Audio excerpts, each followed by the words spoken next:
Today, we're going to Newport, Rhode Island in 1896 by looking at the Sanborn Fire Insurance map. Newport has long been famous for its waterfront, its wealthy summer residents, and its historic architecture. By the late 19th century, it was a thriving summer resort for America's wealthiest families and a community with colonial roots. The 1896 Sanborn map gives us a detailed snapshot of what the city looked like at the end of the Gilded Age. In this video, we'll focus on a few key places highlighted on the map, including the mansions along Bellevue Avenue, Ocean House Hotel, Newport Casino, and public institutions like churches and a library. Newport is famous for its Gilded Age summer mansions. These mansions were elaborate summer homes built by wealthy families between the 1850s and 1900. The Breakers is probably the most famous of these mansions. It's located at 44 Ochre Point, just off Bellevue. It was completed in 1895 for Cornelius Vanderbilt II and designed by Richard Morris Hunt. Hunt also helped George Washington Vanderbilt II build the Biltmore Estate in Asheville, North Carolina, and the Vanderbilt Mausoleum in Staten Island. He was evidently a favorite architect of the Vanderbilt family. I talked in detail about the Biltmore Estate in my video on Asheville, North Carolina. The Breakers Mansion had 70 rooms and was built of limestone and marble. Its construction cost was over $7 million at the time.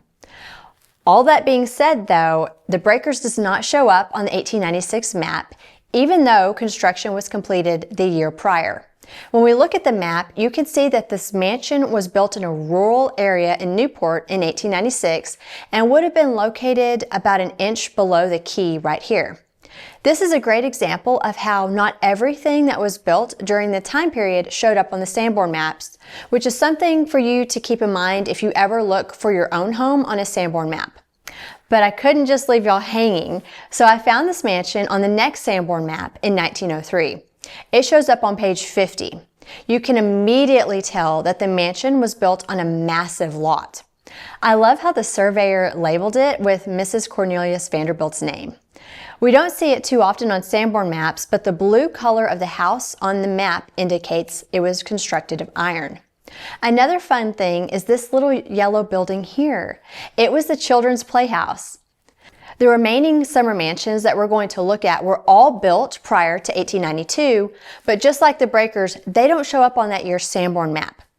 Since these mansions are such a big part of Newport's history, and I love a good Gilded Age mansion, we're going to switch over to the 1903 map for these homes. Beechwood is another Gilded Age mansion, and it's located at 580 Bellevue Avenue in Newport. While this house was built in 1852 by Daniel Parrish, a clothing merchant, its most famous residents were members of the Astor family. In 1880, William Astor Jr. and his wife Caroline bought the residence and hired architect Richard Morris Hunt to do many renovations, including the addition of a ballroom that was large enough to fit the 400, an exclusive list of high society aristocrats from New York. Looking at the Sanborn map, we see this large two-story mansion with its wraparound porch facing the Atlantic Ocean. This property had several outbuildings, including a stable, greenhouses, and another very small dwelling, most likely for the groundskeeper. Right next door to Beechwood stands the Marble House. This mansion is located at 596 Bellevue Avenue and was completed in 1892 for William K. and Alva Vanderbilt. William was the younger brother of Cornelius II, who built the Breakers. This marble house was also designed by Richard Morris Hunt and was inspired by the Petit Trianon in Versailles. The mansion itself cost $11 million to build, with $7 million just spent on marble. By 1896, it was one of the most famous houses in Newport. The mansion shows up on page 51 of the 1903 map. I noticed on this map that William also owned another house on Wheatland Avenue. This house was actually his stable or his carriage house, since it has the X marked through the building. There was a very small home on the corner of the property, and it was most likely the home for the caretaker of his horses.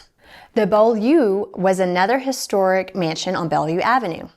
This home was originally built in 1859 by Federico Beretta. He made his fortune in the 19th century by trading guano, which was a highly effective fertilizer used in farming.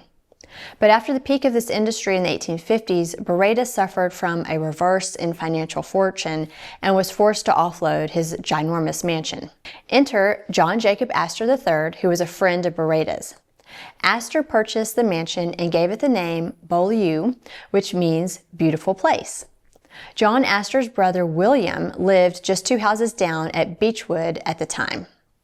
We see this brick building on the 1903 map. It also has a back porch that faces the Atlantic Ocean and several greenhouses on the property.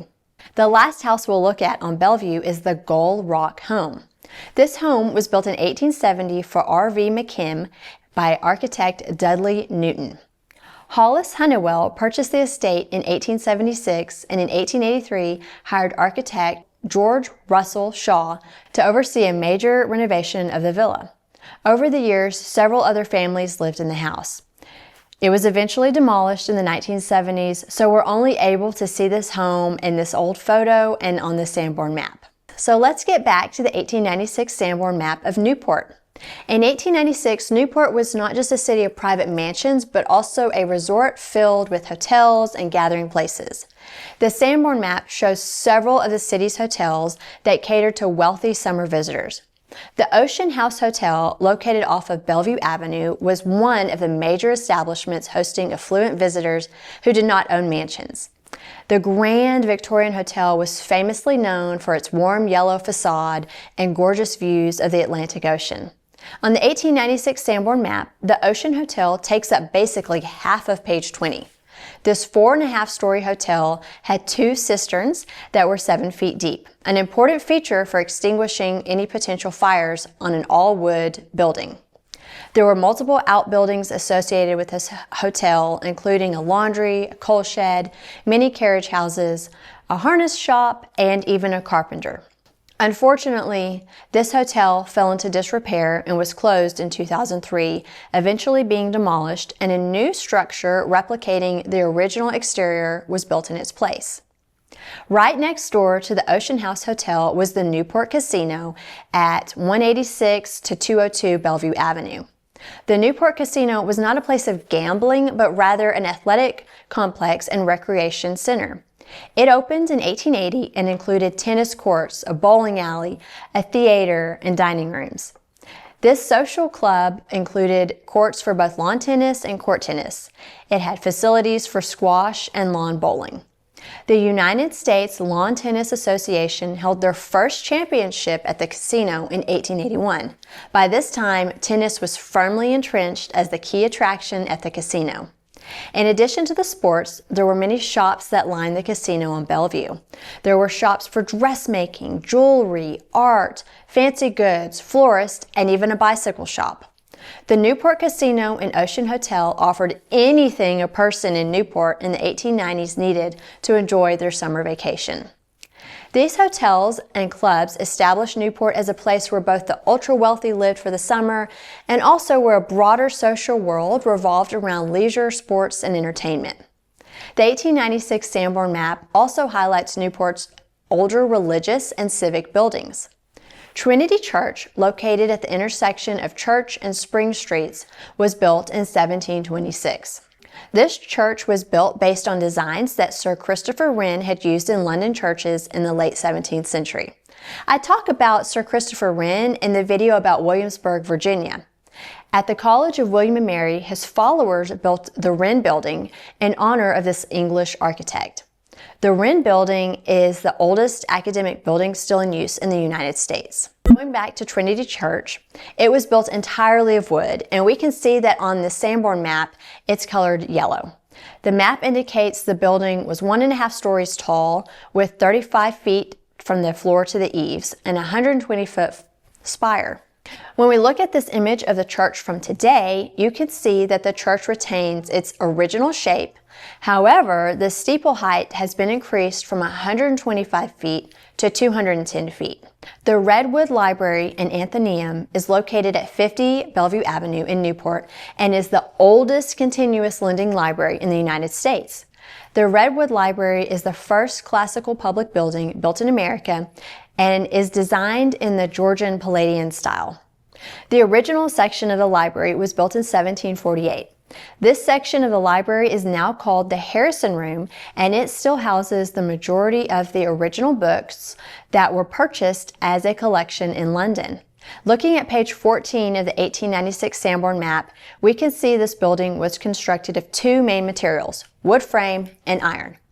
Another famous historical place in Newport that is shown on the 1896 Sanborn map is the Touro Synagogue.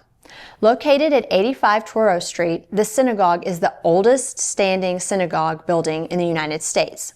It was dedicated in 1763 and served the Jewish community that had settled in Newport as early as the mid-17th century who had fled the Inquisition in Spain and Portugal. By 1896, the synagogue was already well over 100 years old. The synagogue shows up on page 11 of the Sanborn map. It's colored in red, indicating the building was made of brick. The two in the corner here of the building indicates it's 2 stories, and the 2 lines with a hash mark through them indicates there were windows all the way up to the 2nd floor. There are several reasons why window details matter for fire insurance purposes.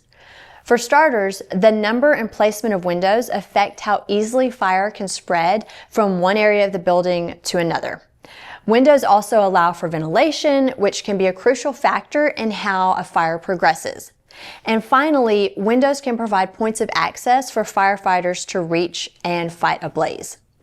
The Sanborn map also indicates there's an 8-foot tall stone wall on either side of the synagogue. Looking at the Google Street View of the synagogue today, we see there's still a wall in those locations. However, it's no longer the 8-foot wall and has been replaced with something much shorter. The 1896 Sanborn map of Newport, Rhode Island captures a unique moment in the city's history. On one hand, it highlights Newport's colonial past, seen in places like Touro Synagogue and Trinity Church.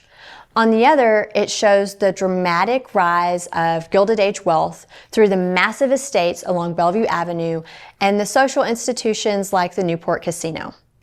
You can check out my shop in the description below if you're interested in purchasing reprints of any of the maps I feature in this video or any of my other videos. As always, thanks for stopping by.